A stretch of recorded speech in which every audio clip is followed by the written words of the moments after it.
So maybe you want to keep your hydroponic system really simple. Maybe you want to grow something large like a tomato or a cucumber. Either way, the answer is Dutch buckets. Let's talk about them.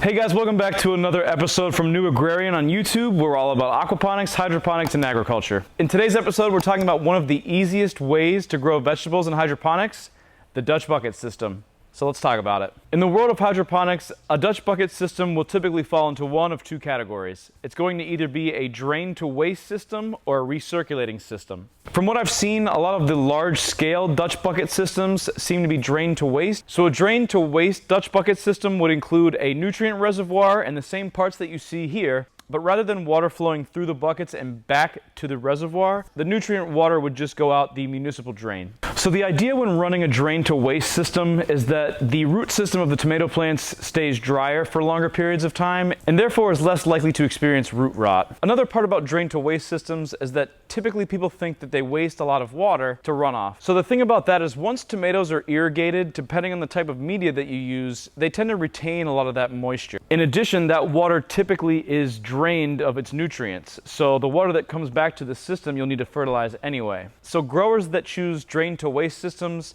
prefer the fact that their plants get more oxygen, less moisture at all times, and they'd rather just add nutrients back to their water than keep the roots saturated and reuse that water. I'd have to do an experiment to test whether or not that's a good idea. I'm gonna do that in this video. So I just had this idea as I was filming this. We're gonna check the nutrients in this water that I'm collecting right here, and this is the nutrients that are coming from the tomatoes. So the tomatoes have already used this water. Then we'll measure the bin. So the bin, 4.8, a little higher than I'd like. I like the tomatoes to have ample nutrients when they're this stage. According to the drain to waste theory, this should be lower than 4.8. The exact same. Let's do one more test. This is even older water.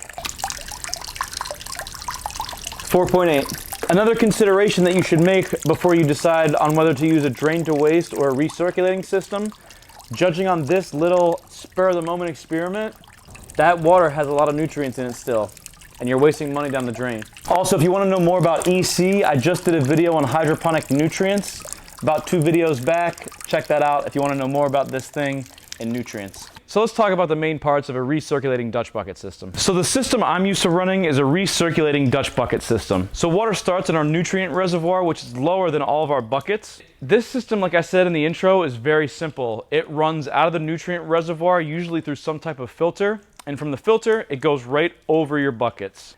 This is where you can get a little bit creative with how you irrigate the buckets. Typically, it's usually done with just some 1/2 inch or 3/4 inch irrigation tubing, some irrigation drip fittings, which you can just pop right into the line.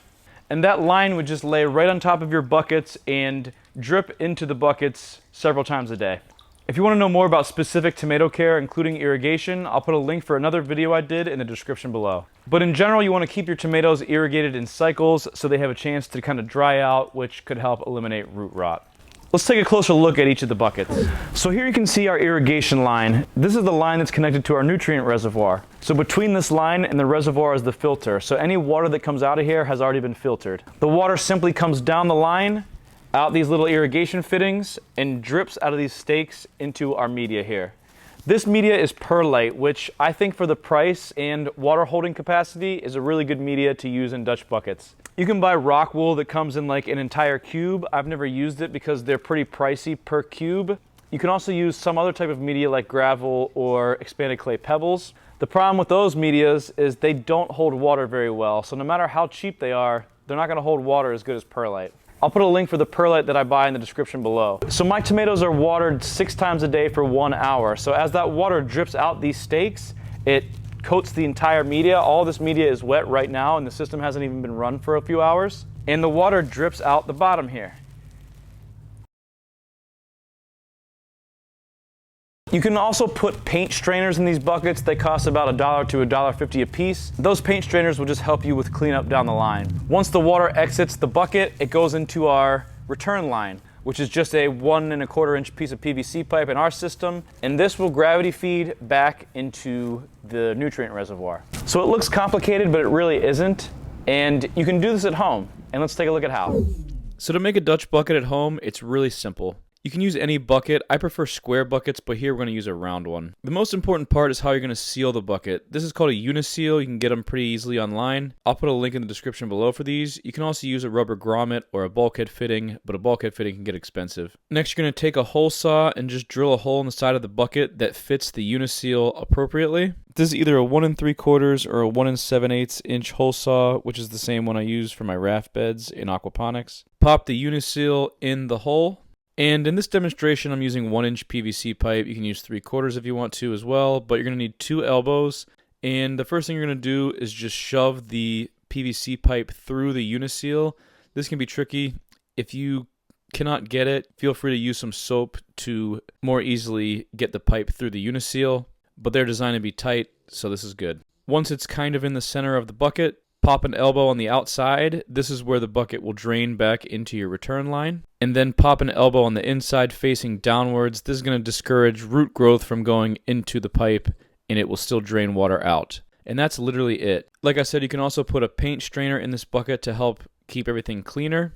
Then you would just put your media in this bucket and grow whatever you'd like. It's that easy. Here's just how that bucket would set up in the system. You can see it would be the same place as this bucket that I have, and it would drain out of that 1 inch elbow into our return line here and back to our nutrient reservoir.